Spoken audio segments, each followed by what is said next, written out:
नमस्कार सभी पेंशन धारकों के लिए इस समय की बहुत ही महत्वपूर्ण और इम्पोर्टेंट खबरों को लेकर आज की इस वीडियो में हम आपके लिए हाजिर हो चुके हैं, जिसमें दोस्तों आज की इस वीडियो में हम बताने वाले हैं कि वित्त मंत्री निर्मला सीतारमण के बजट भाषण से पहले आप सभी को बजट के प्रारूप की क्या क्या यहाँ पर जो है घोषणाएं सामने आ सकती है, जिसमें दोस्तों बजट भाषण में आप सभी पेंशन धारकों के लिए क्या बड़ी खुशखबरी हो सकती है। बजट का जो प्रस्तावना प्रारूप सामने आया है उसमें दोस्तों आप सभी पेंशन धारकों के लिए बड़े खुलासे किए गए हैं। तो आखिरकार पेंशन को लेकर बजट के अंदर क्या क्या किया जा सकता है।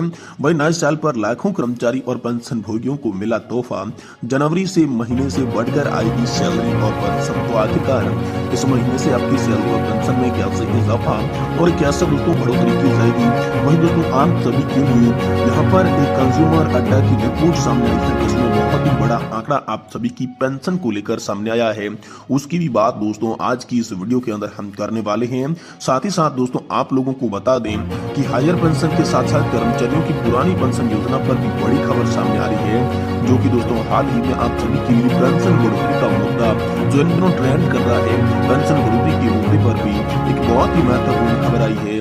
वहीं दोस्तों बात करेंगे EPS 95 नेशनल एजुकेशन कमेटी द्वारा एक बहुत ही बड़ा लेटर जो यहाँ पर छह मंत्री भूपेंद्र यादव को लिखा गया, जिसमें दोस्तों EPS 95 पेंशन धारकों के तमाम सवाल थी और उनके जवाब में हुई मीटिंग के अंदर आखिर छह मंत्री भूपेंद्र यादव ने क्या जवाब EPS 95 पेंशन धारकों की पेंशन बढ़ोतरी को लेकर दिया, इनके बारे में दोस्तों संपूर्ण जानकारी इस वीडियो के अंदर देंगे।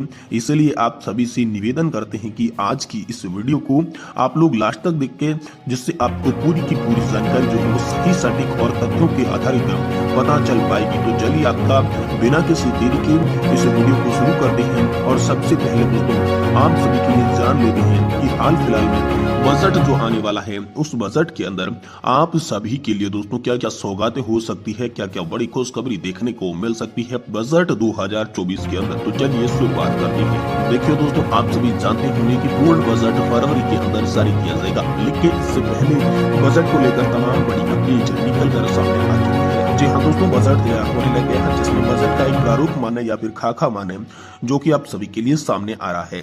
तो इसमें आखिरकार पेंशन धारकों के लिए क्या बड़ी खबर होगी इसकी बात करें तो हाल ही में वित्त मंत्री निर्मला सीतारमण ने संकेत दिए हैं कि आम बजट 2024 पेंशन धारकों के लिए राहत लेकर आने वाला है। इसमें दोस्तों यहाँ पर प्रारूप में बताया जा रहा है कि पेंशन धारकों की पेंशन बढ़ोतरी, पेंशन धारकों की मेडिकल सुविधा को लेकर इस बजट के अंदर उनकी राशि के अंदर बढ़ोतरी की गई है। यानी कि दोस्तों पेंशन बजट में यहाँ पर बढ़ोतरी की गई है, जिससे पेंशन धारकों को काफी राहत यहाँ पर मिल सकती है, ऐसे दोस्तों आदेश दिए थे।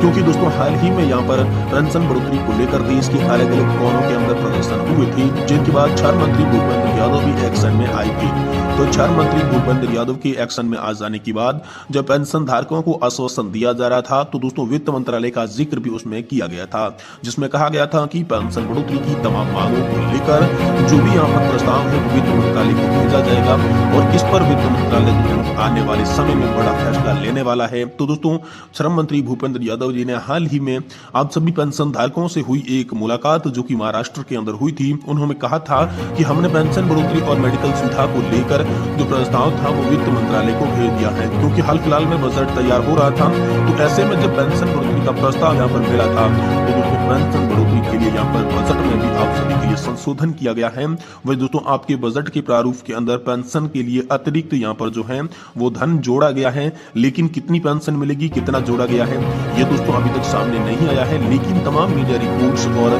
संकेत ऐसे बता रहे हैं जिसमें दोस्तों इस बार आप सभी का पेंशन बजट जो है वो बढ़ने वाला है। और वित्त मंत्री निर्मला सीतारमण भी कह चुकी है कि आप सभी के लिए नया साल बहुत ही बड़ी खुशखबरी लेकर जल्द आ सकता है। वहीं दोस्तों EPS 95 राष्ट्रीय संघर्ष समिति के द्वारा आखिरकार क्या पत्र लिखा गया और ये भूपेंद्र यादव जी से क्या कहा गया। तो दोस्तों EPS 95 राष्ट्रीय संघर्ष समिति लगातार 7 सालों से पेंशन बढ़ोतरी की तमाम मांगों को लेकर संघर्ष कर रही है और इसी के तर्ज पर हाल ही में हुए जंतर मंतर पर जो अनशन था जिसको दोस्तों समाप्त करने में मुख्य भूमिका रखी थी यहाँ पर जो छह मंत्री भूपेंद्र यादव ने, और उन्होंने जो आश्वासन दिया था वह आश्वासन एक बार फिर से याद दिलवाने के लिए नेशनल एजुकेशन कमेटी ने यहाँ पर जो है छह मंत्री भूपेंद्र यादव को पत्र लिखा और इसमें तमाम मांगों से उन्हें अवगत कराया, जिनमें मुख्य मांग थी 7,500 प्लस DA की पेंशन को लेकर पेशकश और साथ ही मेडिकल सुविधा बेहतर मिले पति और पत्नी को, इनको लेकर मुख्य पेशकश थी, जिसको यहाँ पर लिखा था भूपेंद्र यादव जी ने। और एनएसी राष्ट्रीय समिति ने यहाँ पर जो है वो कमांडर अशोक रावत ने यहाँ पर national president national agriculture constitute EPS 95 pension धारकों के द्वारा लिखा गया, नेशनल एजुकेशन कमेटी के द्वारा भूपेंद्र यादव को लिखा गया। इसके बाद दोस्तों भूपेंद्र यादव की मीटिंग आप सभी के लिए यहाँ पर महाराष्ट्र के अंदर समाप्त हुई थी, जिसमें उन्होंने ये भी कहा था कि प्रस्ताव जो है वो वित्त मंत्रालय के पास है।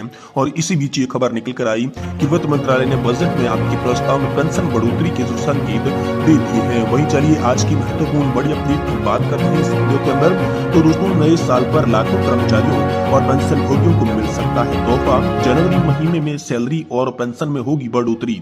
तो दोस्तों आखिरकार क्या तोहफा मिला है, कैसे आपकी सैलरी और पेंशन में बढ़ोतरी की जाएगी, चलिए आपको बताते हैं। देखिए दोस्तों जनवरी 2010 से पहले नियुक्त सरकारी कर्मचारियों के लिए अतिरिक्त डीए किस्त जीपीएफ में डाली जाएगी। एनपीएस कर्मचारियों को इस किस्त का भुगतान नकद किया जाएगा। कर्मचारियों के जीपीएफ खातों में पैसा जमा होने से पहले कर्मचारी पेंशन योजना में बदलाव किए गए हैं। निर्देशों के अनुसार लाभ का भुगतान उन कर्मचारियों को किया जाएगा जिन्हें डीए से पहले काम पर रखा गया था। तो दोस्तों पंजाब और जम्मू कश्मीर के सरकारी कर्मचारियों का महंगाई भत्ता 4% बढ़ा दिया है। जम्मू कश्मीर में अपने कर्मचारियों को महंगाई भत्ते में बढ़ोतरी का एक तोहफा दिया है। इसके अलावा भगवत मान की पंजाब सरकार ने 4% का इजाफा कर दिया है। परिणाम स्वरूप सरकार के लिए काम करने वालों के वेतन में वृद्धि की गई है। वहीं रिटायर्ड हुए पेंशन धारकों की पेंशन में बढ़ोतरी हुई है। नए साल की शुरुआत से पहले केंद्रीय कर्मचारियों की पेंशन में और महंगाई भत्ते में भी संशोधन दोस्तों आप सभी के लिए हो सकता है। ये बड़ी खबर निकलकर आप सभी के लिए सामने आ चुकी है। वहीं दोस्तों ईपीएस 95 पेंशन को लेकर एक बड़ी खबर है, जिसमें दोस्तों कहा यह जा रहा है कि उच्च पेंशन तो बढ़ गई है, लेकिन न्यूनतम पेंशन पर हाल फिलहाल में कर्मचारी और पेंशन धारकों की पेंशन खत्म नहीं हो रही है। तो आखिरकार उच्च पेंशन और न्यून पेंशन के बीच क्या टेंशन है, इसके बारे में दोस्तों आप सभी को इस वीडियो के माध्यम से बताते हैं। इसीलिए आपसे निवेदन है कि अपडेट को आप पूरा जरूर देखें, तभी आपको मामला समझ में आएगा।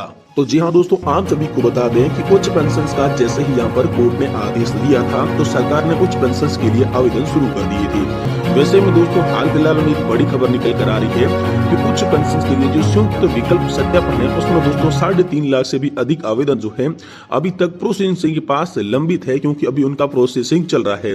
तो ऐसे में दोस्तों ये हाल फिलहाल में जो आवेदन लंबित है उन आवेदनों को कंफर्म करने के लिए सीबीटी को नियुक्तन के साथ साथ वेतन विवरण ऑनलाइन अपलोड करने के लिए हाल फिलहाल में आप सभी के लिए जो तारीख थी वो 31 मई 2024 तक बढ़ा दी जा चुकी है।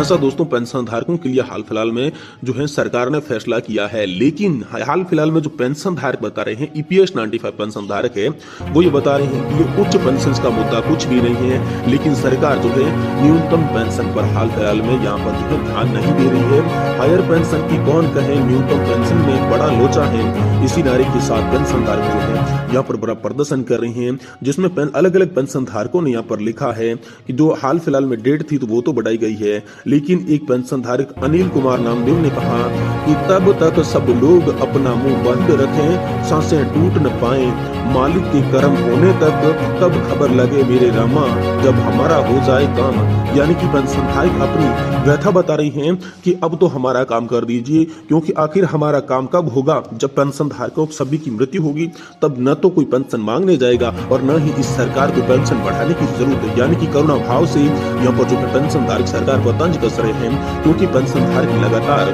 पिछले 8 से 9 सालों से पेंशन बढ़ोतरी की तमाम मांगों को लेकर प्रदर्शन कर रहे हैं, लेकिन सरकार जो है वो हायर पेंशन को ज्यादा तूल दे रही है और न्यूनतम पेंशन पर ध्यान नहीं दे रही है। इसलिए कहा जा रहा है कि हमें तो न्यूनतम पेंशन चाहिए, हायर पेंशन की बात को सरकार इसीलिए बढ़ा चढ़ा कर बता रही है क्योंकि इसमें अगर न्यूनतम पेंशन का मुद्दा दब जाए तो सरकार के लिए बहुत अच्छा होगा। लेकिन अब पेंशन धारकों ने कमर कस ली है, न्यूनतम पेंशन बढ़ोतरी की मांग इस साल भी जोरों शोरों से उठाएंगी, ऐसा दोस्तों पेंशन धारकों के तमाम संगठन जो है वो बता रहे हैं। तो दोस्तों आज की वीडियो में इतना ही। वीडियो पसंद आया तो लाइक करें और चैनल को जरूर सब्सक्राइब कर दें।